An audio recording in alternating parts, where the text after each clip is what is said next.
welcome you on behalf of the Tang Center for Silk Road Studies and its director Sanjot Mehendale to today's talk by Professor Haiyan Hu-von Hinüber. Before introducing Professor von Hinüber, let me briefly remind me that we have another Professor von Hinüber, Professor Oskar von Hinüber, who will give a talk tomorrow evening at the same time, but not at the same place. So exceptionally, we will meet in 370 in Dwinelle Hall. This is the lecture hall that is kind of adjacent to the Pete's Coffee on the top floor of Dwinelle, of the classroom wing. So please try and come. It will definitely be worth it. It's my great pleasure to welcome Professor Haiyan Hu-von Hinüber. She's professor for Indology and Buddhist Studies at Shandong-University in China. And she was trained in China and in Germany. She first did a BA in German Studies in China, then moved on to do an MA in South and Southeast Asian Studies with a focus on philology and Buddhism at Beda at Peking University. And then she moved to Germany and she earned her PhD at the University of Göttingen. And afterwards, she's been teaching and researching at many of the principal points of, or major centers of Buddhist studies. She's been teaching and held appointments in Vienna, in Paris, at Soka Gakkai in Japan and Tokyo. She's affiliated with SOAS in London. But most importantly, behind her present appointment, she's been a long-term affiliate and teacher and faculty member at the University of Freiburg in Germany, and has done a lot of really valuable work. She's an expert of working with manuscripts, and she's also very much interested in visual material and visual culture. And today's talk will speak to both of these interests in the way of, as you will see, manuscripts that include illuminations. A lot of her work has been with manuscripts on the Vinaya traditions. The Mula Sarvastivada Vinaya. She's edited and published the Poshada Vastu. We once read your work in one of my seminars. She's also edited the Bhikshu Pratimoksha of the Mula Sarvastivada Vinaya using Sanskrit manuscripts from Tibet and Gilgit. And she's written a number of important articles dealing more largely with the organization of the Sangha, the monastic community, not only in Buddhism, but also in Jainism. So that is something that is important to be noted. And her affiliation with SOAS is presumably through Peter Flügel, I presume, the Jain scholar there who often pays us the honor to also come here to Berkeley. Rather than taking up more of yours and her times, let me ask you to join me in welcoming Professor Hu-von Hinüber. Thank you for coming. Thank you very much, Professor von Großbart, for the kind introduction. Actually, I did not know that I did so much. You summarized so in a wonderful way.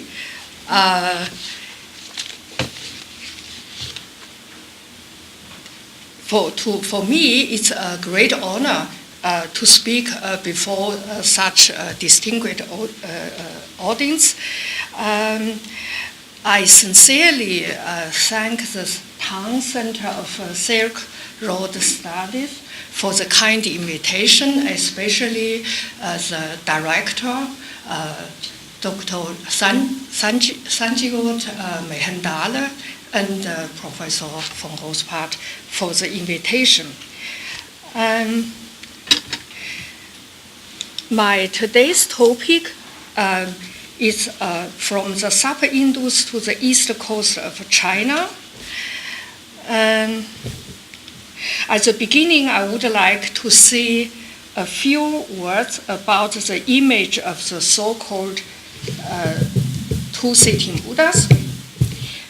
Then I will briefly introduce the respective passage in the Lotus Sutra. The focus of my talk deals with 5 images found outside of China.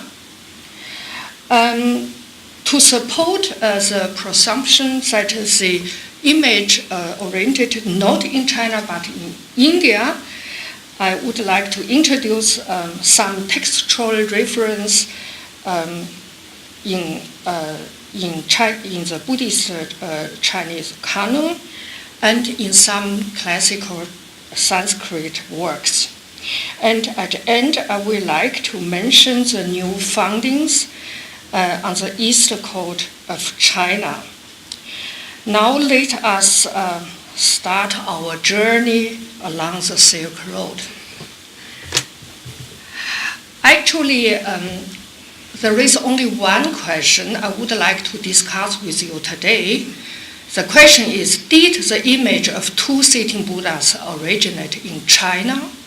So as this arrow shows, because many Chinese and Japanese scholars and even authorities in art history, they assumed in the last 20 years that this image, at the beginning you saw the oldest one now existent in China, that this image originated probably in China, and the Chinese images influenced those in Gandhara in Central Asia. So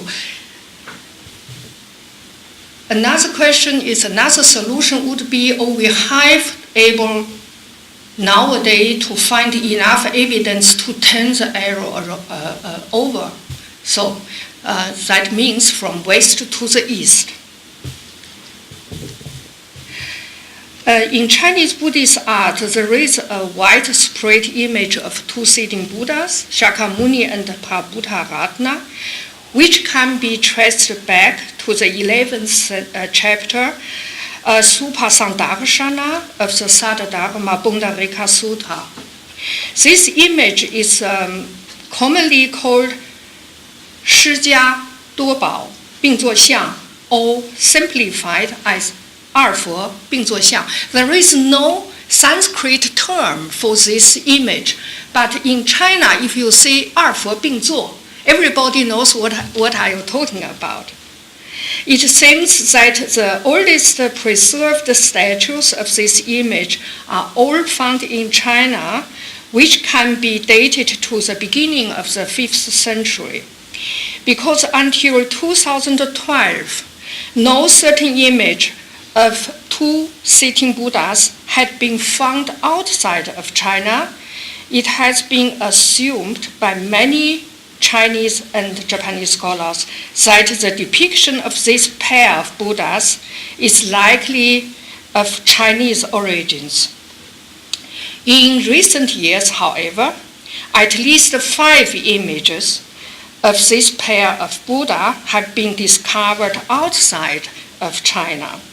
Drawing on the newly identified material, I will argue that the motive of depiction two sitting Buddhas originated in the ancient Indian cultural area and then spread along the Silk Route to China.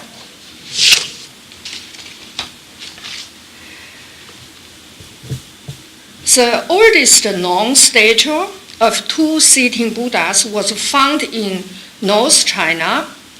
It deals with a bronze donated by Li Pu in favor of his parents. According to Omega, to the Japanese scholar Omega, the statue had been kept in a private Japanese collection with Mr. Ogawa Xiaochuan in 1918. Now nobody knows where is the statue now. Yeah? There is no picture. The inscription of the statue reads, 太平2年9月1日，李溥为父母造像一躯供养。This statue was donated by Li Pu in favor of his parents on the first day of the 9th month of the year Taiping. It concerns the second Taiping year of the kingdom Northern Yan, which is 410 AD. The site where the bronze was found is said to be located in the northern Chinese province Liaoning, on the border with the province Hebei. Apart from this bronze kept in Japan now, of which there is apparently no picture published, the next oldest statue is preserved in grotto number 129 of the Bingling Temple, which is located at the upper coast of the Yellow River in the province Gansu. According to the construction inscription of this grotto, our statue can hardly be dated earlier than the year 420 AD. The image of two sitting Buddhas occurs actually in all three large caves of this province. That is Dunhuang here, and Binglingsi is here down at the bottom, and Maiji Mountain. So on this picture you can see it better. Dunhuang, Binglingsi, and Maiji Mountain.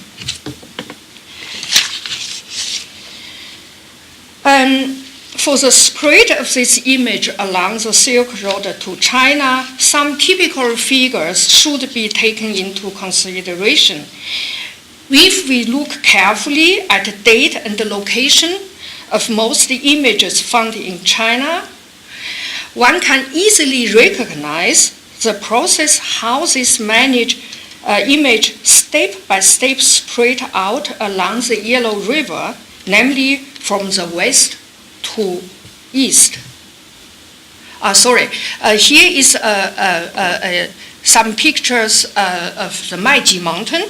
There is a very important article published by Mrs. Dr. Kuno Miki in almost 30 years ago. And here you have this very famous Mogao cave, number 259 in Dunhuang. In Dunhuang, we have only two caves which have this image of two sitting Buddhas. That is the most important one. There is a very important article by the art historian Mr. Li Yuming from Taiwan, who was working or is still working in the National Palace Museum in Taiwan. He wrote this article research on the Dunhuang grotto number 259. And now we come back to the main localities in China along the Yellow River. If we look carefully at the date and the location of most images found in China, we can easily recognize the process how this image step by step spread out along the Yellow River, namely from west to the east. So you can see the Yellow River looks like the Blue Danube, yeah, but that is the best picture I can find of the river. The oldest statues dating to the first half of the 5th century, Bingling's 420, are found near the Hexi corridor. You have seen the picture at the upper course of the Yellow River. While the 60 or 70 years younger statues from the second half of the 5th century are located downstream on the estuary of the river on the peninsula Shandong. That is on the east coast of China.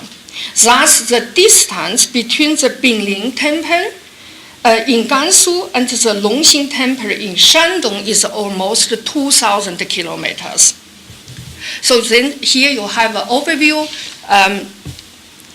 this piece is kept now in China, dated 410, and this piece is the next one, is the oldest one extant now in China, 420, and here we have Khotan and the Great Gandhara, about which I will speak later on. And the circulation area of this image is mainly limited in North China. In Southern China, however, only a few statues were found isolatedly. For instance, one piece in Nanjing, and another piece in Hangzhou, and the third one in Chengdu. That's all. All this fact speaks in favor of an influence from Central Asia. The whole period during which this image was manufactured in different locations of China traces from the beginning of the 5th century until the 14th century, that is the Ming Dynasty. And depending on the respective versions, the Lotus Sutra consists of 27 or 28 chapters. And in the 10th chapter, Dharma Banaka Parivarato Nama Dashamach, the Buddha Śākyamuni says to the medical king Baishāja Raja, even if I live in one country only, I will let those who expound this Dharma, that is Lotus Sutra, see my body, that is Dharmakaya, from time to time. If one should forget sentences from this sutra or starter, then I will be there and expose it to them in order to complete it. With this promise of the Buddha, the 11th chapter entitled The Appearance of the Jeweled Stupa, Stupa Sandarashana Parivarato Nama Eka Dashamach, is opened. It deals, in fact, with another proof for the curative effect of the Lotus Sutra, which has been presented in the previous chapter 10 through various parables and prophecies. In chapter 11, three main characters emerge. Śākyamuni as a preacher of the Lotus Sutra, the Buddha of the past, one Buddha of the past, Prabhūtaratna, in Chinese 多宝佛, as a supporter of the sermon. And the Bodhisattva Mahapratibbana, 大辩 or 大乐说, who repeatedly asks Śākyamuni how the wonderful encounter with Prabhūtaratna and his jeweled stupa could come out. The miracle story itself, narrated in chapter 11, begins with the appearance of huge stupa in front of the Śākyamuni Buddha, as he is about to explain the merits of the Lotus Sutra. The stupa which emerged from the earth, we have parallel in some other Jatakas, first appeared in the middle of the congregation of the Sutra listeners, and then hovered in the airspace. His size and beauty are described as follows. The stupa has a height of 500 yojanas and a breadth of 250 yojanas, so that he reaches as far as the palaces of the four heavenly kings, and so on. And the text goes on to add that a voice is heard from the stupa. Excellent, excellent, O Lord Śākyamuni, well spoken of you is this statement about the Dharma, the lotus of the good law.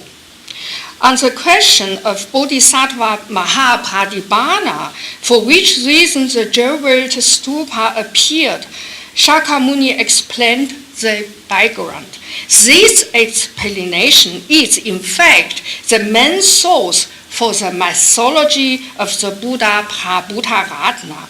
Accordingly, Prabhūtaratna is rarely portrayed alone in Buddhist art, but almost always associated with Śākyamuni.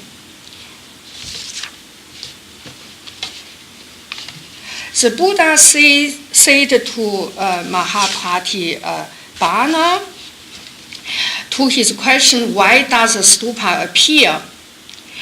And he said, once Prabhūtaratna took a vow, as I walk the path of the Bodhisattva, I will not seek the enlightenment until I have heard the Lotus Sutra praised by the Bodhisattva Gautama. And after a few more events narrated in the Sutra, the decisive action takes place, which is connected with our image. The Buddha Bodhisattva went into the airspace and opened the stupa with the fingers of his right hand, and immediately the whole congregation saw the Tathagata Prabhūtaratna as sitting in the stupa in his alliance seat. And the listeners, the sutra listeners, they also heard how he said, well done, O Buddha Śākyamuni. Wonderful is how you explain this Lotus Sutra. I came here to hear it. So because the Chinese interpretation said the Buddha Prabhūtaratna preaches the Lotus Sutra together with the Śākyamuni Buddha, that is really a late Chinese interpretation, because he only said, I came here to hear that. He just want to support the Śākyamuni. And then the Buddha Prabhūtaratna shared his seat, offered one half to Buddha Śākyamuni, and said, the Buddha Śākyamuni may take this seat. Iha eva bhagavan Śākyamunis tathagato nisitadu. Yeah? That is this sentence which we need. Both Tathagatas are thus seen, sitting on one throne, sitting side by side in the middle of the large stupa, hovering in the airspace. So here on the top you have this description how the two Buddhas are sitting in the stupa, and here you have some samples depicting this scene. And in China, there are really plenty of this kind of two-sitting Buddhas made in stone, in bronze, and so on. Yeah. Exactly this scene has become an important motif for the Buddhist art. That is our image of two-sitting Buddhas, and yeah, I should shorten it a little. Yeah. Now I turn to the image of two sitting Buddhas found outside of China. As said at the beginning, until 212, no image of two sitting Buddhas which could be identified with certainty had been found outside of China. Today, I would like to show that at least 5 images have been discovered outside of China in recent 5 years. It concerns the Gandhara area, the old kingdom of Khotan, and last but not least, the kingdom of Nepal. And the very beginning of depicting two Buddhas sitting next to each other can probably be found in Moradhu near Taxila in Pakistan. I'm very glad that Dr. Mehendale is an art historian. I really need support. I'm a philologist, and I just was able to collect some new materials together. But I said I myself, I'm not art historian. The area Mogadu belongs to the so-called Great Gandhara, which was established by the Kushana Empire during the 2nd and 5th century. The ruins of Mogadu were excavated under the supervision of Sir John Marshall in 1914 to 15. They consist of a Buddhist monastery and 2 stupas. In the ruins, altogether three pair of 2 sitting Buddhas are discovered. So, this photo is published by John Marshall in his book about this area.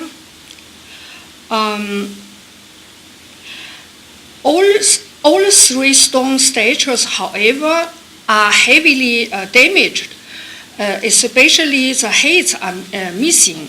It is therefore difficult to see if these statues really depict Śākyamuni and Prabhūtaratna. But we maybe can regard them as the first concept of depicting 2 Buddhas together. Mark.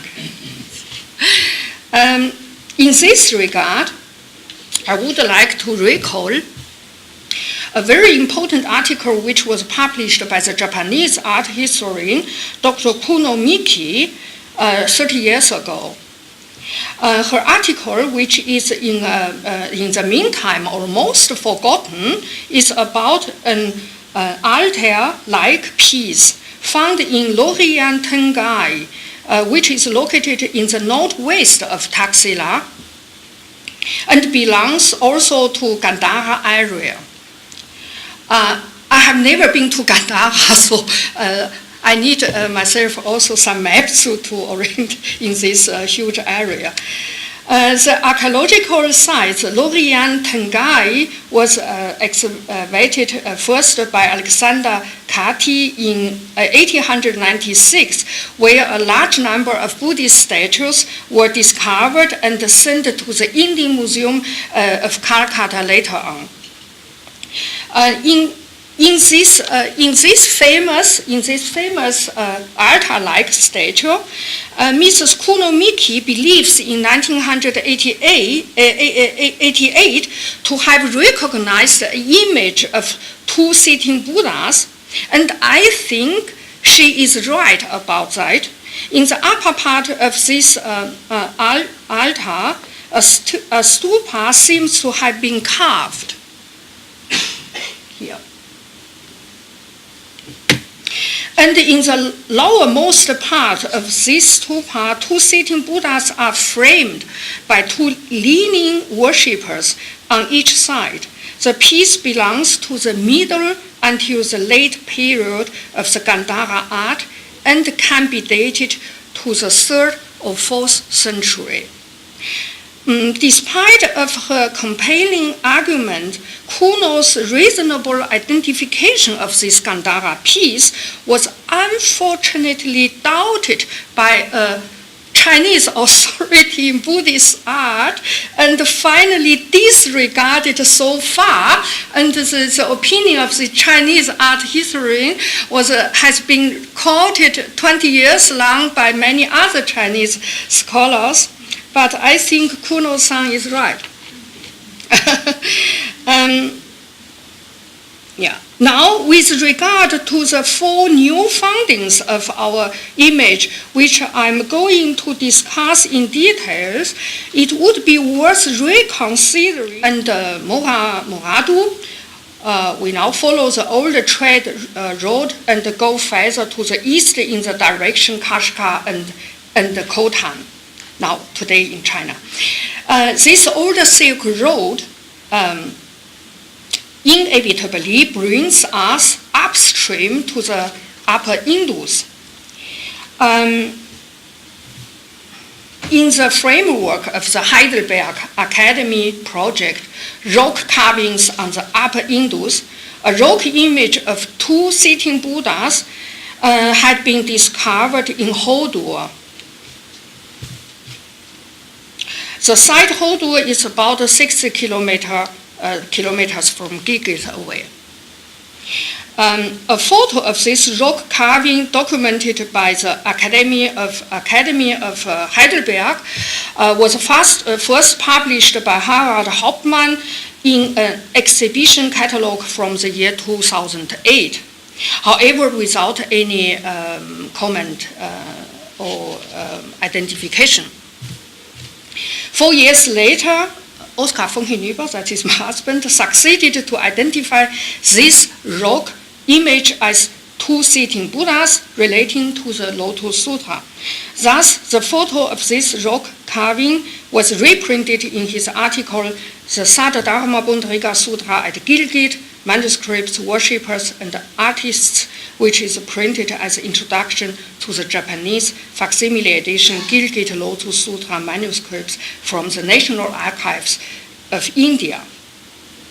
In the middle of the rock image, a large but closed stupa is carved. On each side is able to see a Buddha sitting in an open stupa. According to the font type of the inscription around this image, which deal also with the protection of the preachers, Dharma-banaka, this rock image can probably be dated to 60th or 6th or 7th century. And by the way, I must point it out that we have different type of this image. So in this case, the Buddhas, they are not sitting in this stupa, but outside, but each in his own stupa. Yeah? And okay. And follow the Silk Road, we now come to the ancient kingdom of Khotan, a former huge center of Mahayana Buddhism.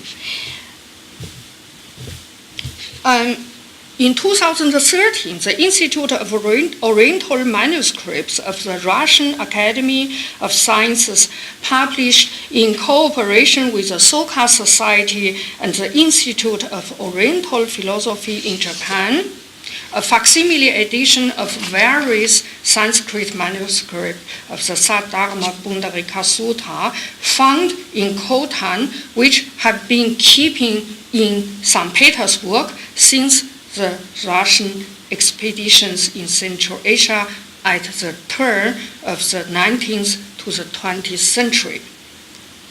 Among these manuscripts, there is one that, according to the colophon, was donated by a lay follower named Inkula. The colophon of this manuscript was edited and published again by Oskar von Hinüber in 2015, but you can be sure he will leave something left for me.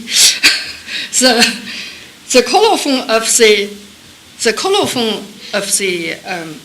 the chapter 10, Dharma-banaka Parivarta, reads, Deva Dharmao Ayam Dhanapati Inkulasya. This is a donation of the Dhanapati Inkula. Immediately afterwards, in the 4th line of the folio 287b, the chapter 11 begins with, you can read it, Atta, Kalu, Bhagavatar, Purastat, Tatar, etc.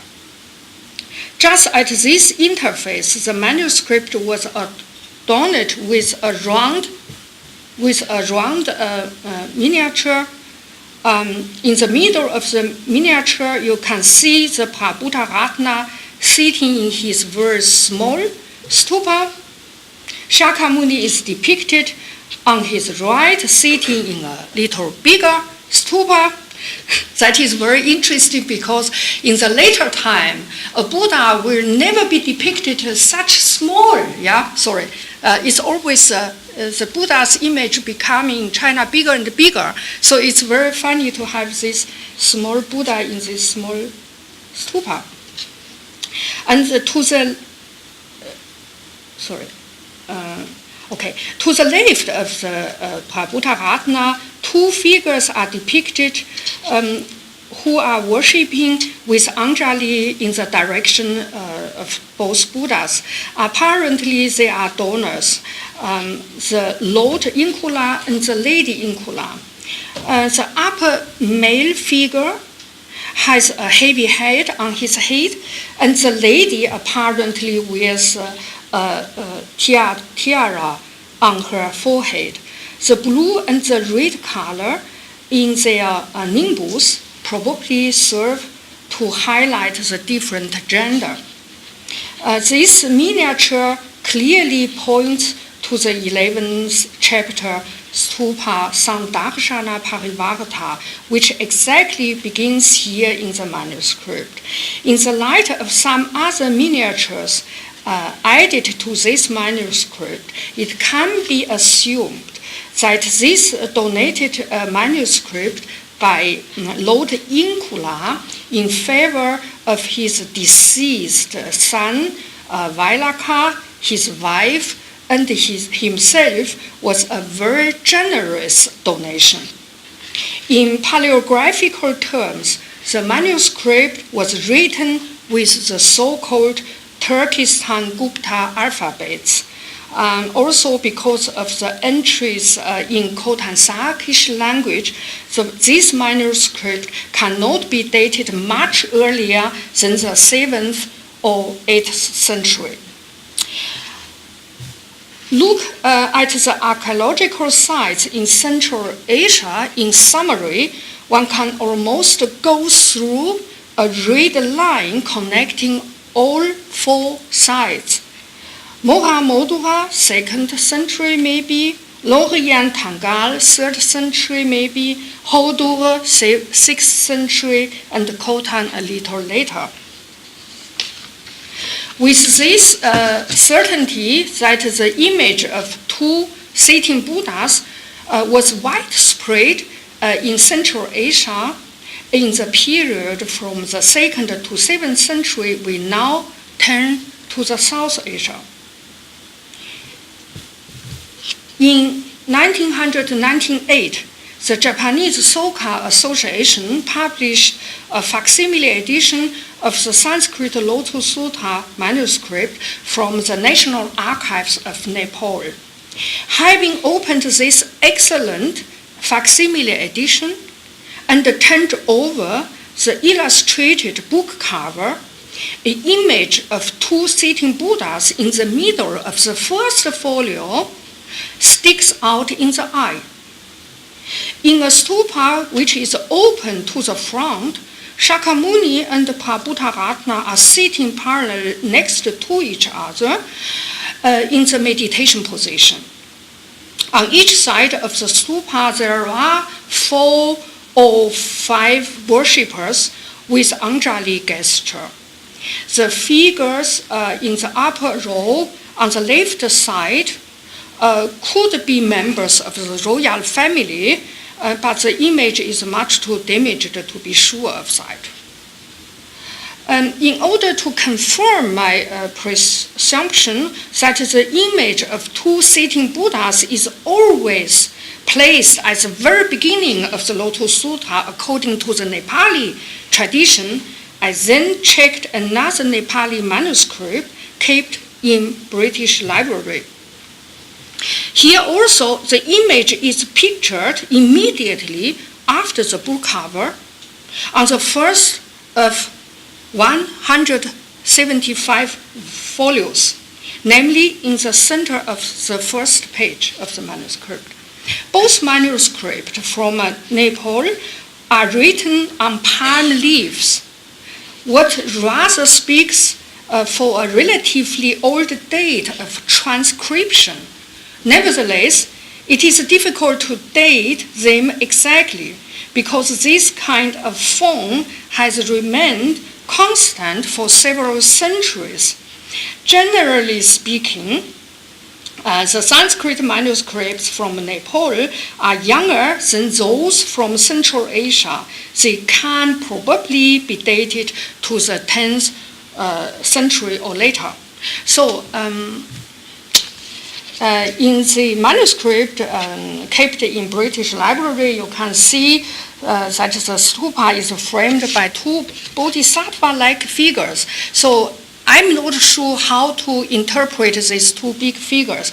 I'm very grateful for any reference. The dark figure on the left side holds a snail horn, Shankar, in his left hand, and the right deity seems adored the stupa with a lotus holding in the right hand. Both deities carry a large crown on their heads, so I hope you can see it roughly.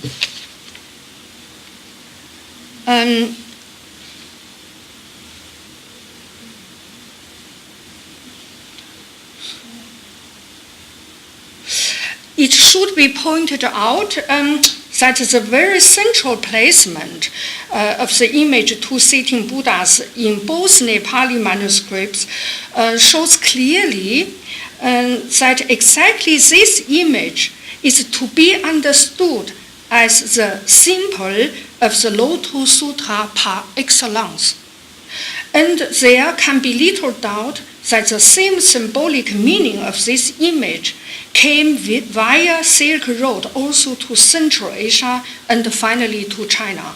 That means wherever you can find a picture, then the Lotus Sutra, as this picture, this image, the Lotus Sutra is mine. Yeah, this is a symbol for Lotus Sutra.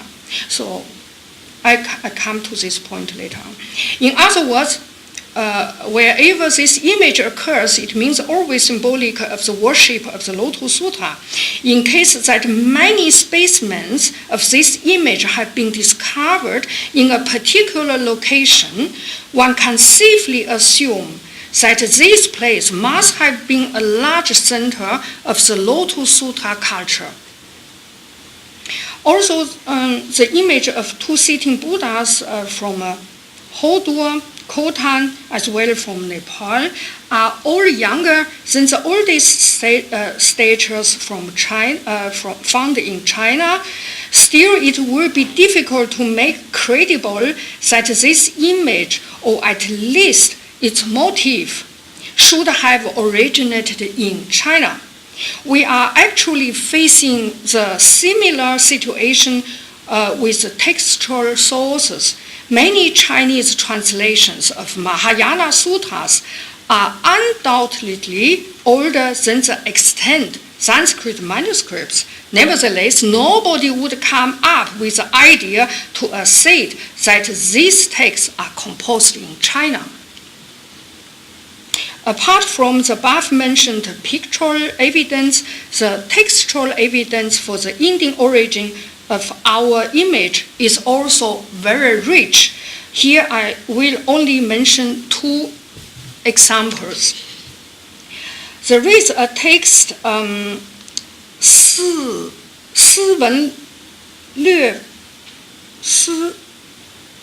sorry, I cannot read Chinese now. 思维略要法, translated by Kumara Jiva. This text is rather short and contains a series of practical instructions for the meditation exercises, which is called Lotus Sutra concentration, Saddharmapuṇḍarīkasūtra. One of these instructions says, the one who wants to think of the Lotus Sutra should remind the Buddha's Śākyamuni sitting in the mountain Kuta together with the Buddha Prabhūtaratna in the stupa with 7 kinds of jewels. The second text is even more interesting, and the text is translated by Amoga Vajra, who probably came from Sri Lanka via Java to to China during the Tang dynasty. The respective passage concerns how to set up a worshipping picture by painting the two sitting Buddhas.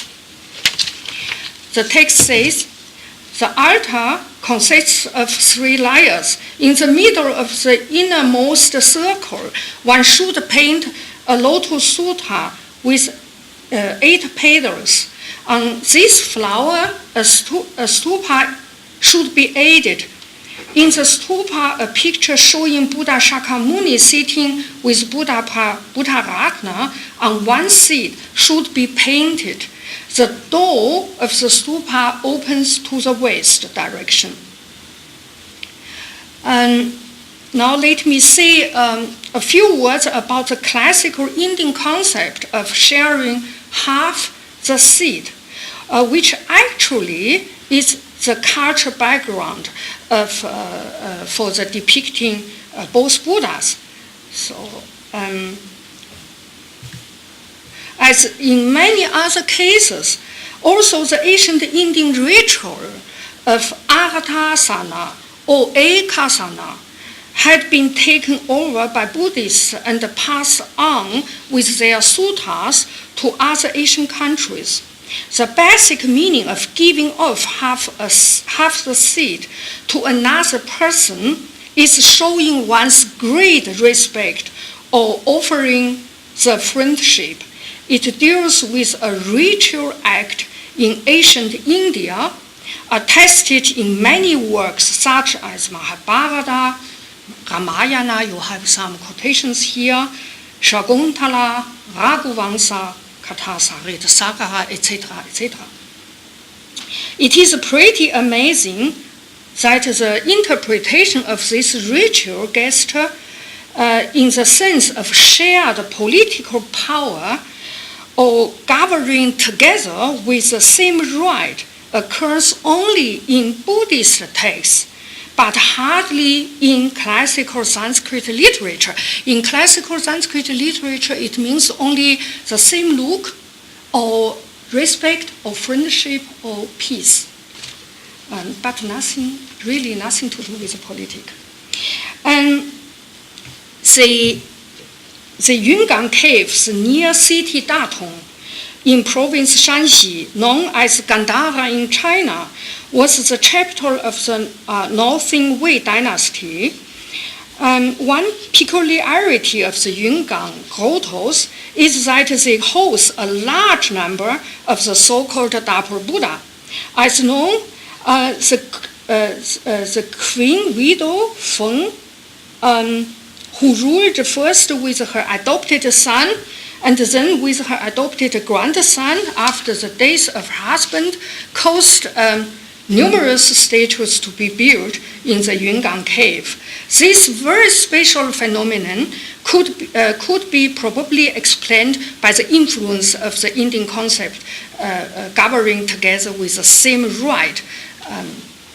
And I mentioned it because some Chinese art historians, they think that these Yungang statues influence Gandhara sculptures. So actually it's the other way around. Now I will come to the last point. The purpose of my today's talk is to demonstrate that we are allowed now to considerably extend the distributing area which was previously known for the image of two sitting Buddhas in both directions, to the west as well as to the east.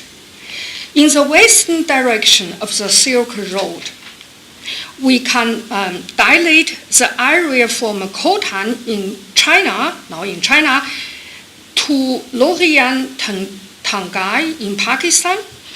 And in China, the affected area has to stretch eastwards for 1,000 kilometers, namely from Grotto Yungang, that is here, so that is the location of Yungang quarter in the province Shanxi, and here, that is the direction Peking. So that is the province Shanxi. in China, the affected area has to stretch eastwards for 1,000 kilometers, namely from Yungang and Longmen in Luoyang to the Longxing Temple in Qingzhou on the peninsula Shandong on the east coast of China. Here some examples from Yungang, and now we come to the peninsula Shandong in Qingzhou. So that is here on the mouth of the Yellow River.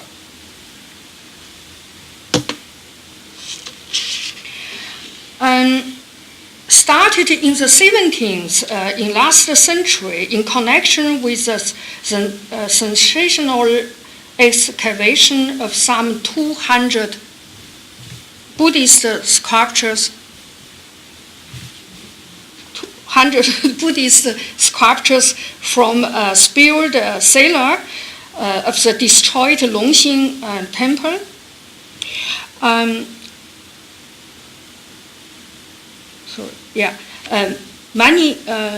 A great number of Buddhist statues of two sitting Buddhas have been discovered around the ancient region Qingzhou. Several exhibitions were held in Hong Kong, Switzerland, France, and Germany at the beginning of the 21st century. However, the proper research on these highly interesting findings has not started yet.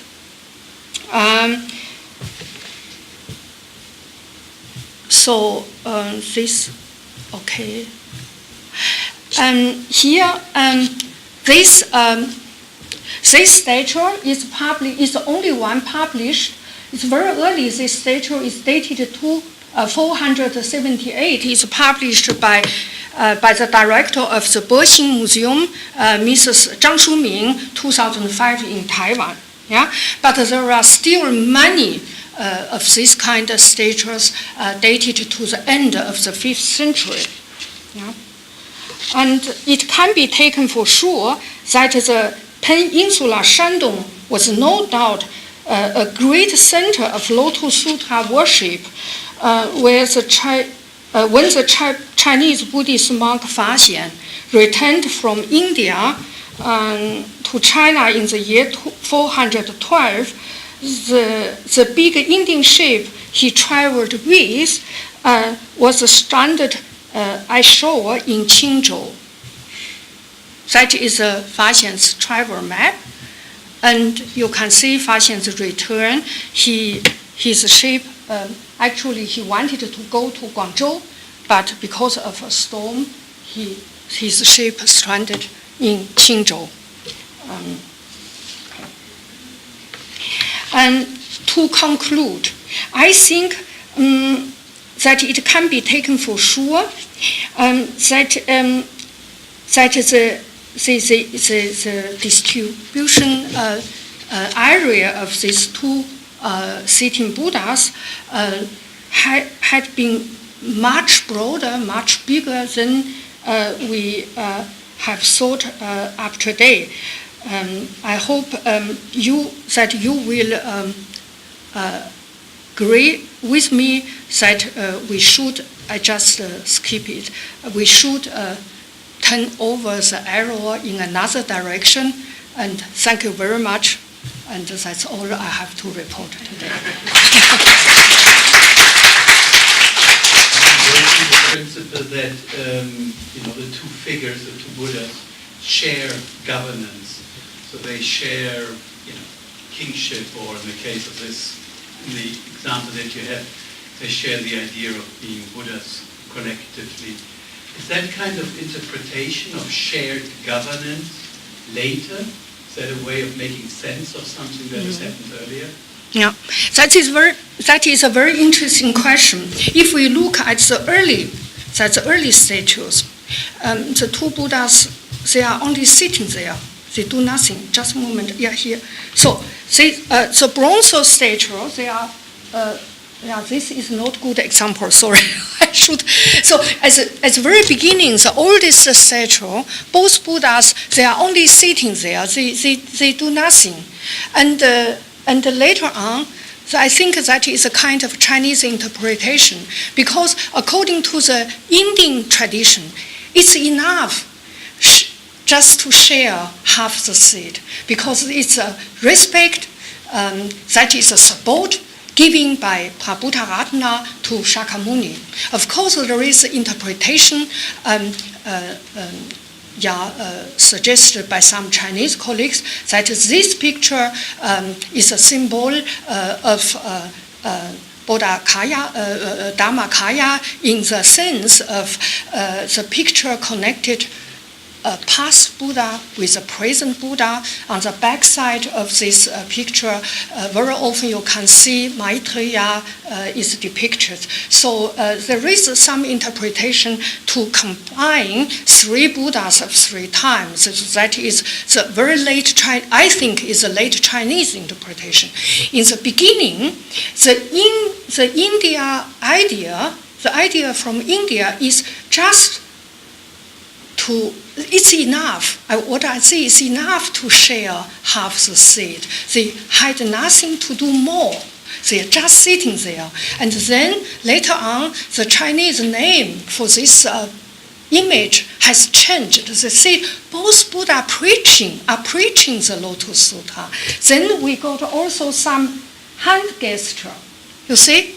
Dharma darshana, not only samadhi and mudra, and also so I think it's a Chinese, a kind of Chinese interpretation. Sitting there is not enough. They must do something. So they must preach. Yeah, I think that is my understanding of this. Yeah.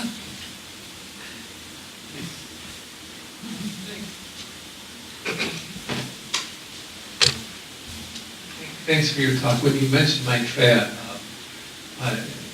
sprung a question. So the way I understand it, there wasn't a lot of iconography until you get to Kushan time, and when you do, you have Buddha, and then Buddha together with Maitreya. Whether there's a bit of the same or different or whatever it is, but that's the early image. Am I wrong about that? No, you are right. But up to date, we haven't found picture together from this era, from the area Great Gandhara, where we can see the two sitting Buddhas are depicted together with Maitreya. So, but later in the 6th century in China, you can find it. Let me try to show you one picture from Shandong. Yes, on the back, very often on the back side of this kind of statue, you can find sometimes, not always, the depiction of Maitreya. So therefore, there is interpretation. For instance, here you have two sitting Buddhas, yeah, and on the back side you have Maitreya. I said I'm not art historian. I think I collected. My focus is to pursue that this image, this depiction, originated from ancient Indian culture area, not in China. But I think I would like to draw attention of more art historian to this image and to this Indian origin. So I think the next step would be to analyze more pictures in detail and to compare if they are connected with Maitreya or not, and made of which material and date to be dated to which century and so on. There is a lot to do, and I forgot to mention that now in a joint publication by Professor Li Sen at the Shandong-University and myself, we wanted to search the earliest statues found on the peninsula in Shandong, because even in the actual Japanese publication like this book, published 2017. They don't mention, also you see, they mentioned the Nepal Center, Gilgit Center, but now I hope I succeeded to show you this Lotus Sutra culture is not limited in Gilgit. We can extend it for the whole Great Gandhara area, and this is a Central Asia system. These three centers, and now if you look at this map here in the eastern direction, the distributing area of the Lotus Sutra culture ends with Yungang and Luoyang. But we still have 1,000 kilometers in that direction. We should extend the distributing area to the mouth of the Yellow River. That means from this point. So I think that many maps in some publications, some published book must be changed. Yeah, they must change the map.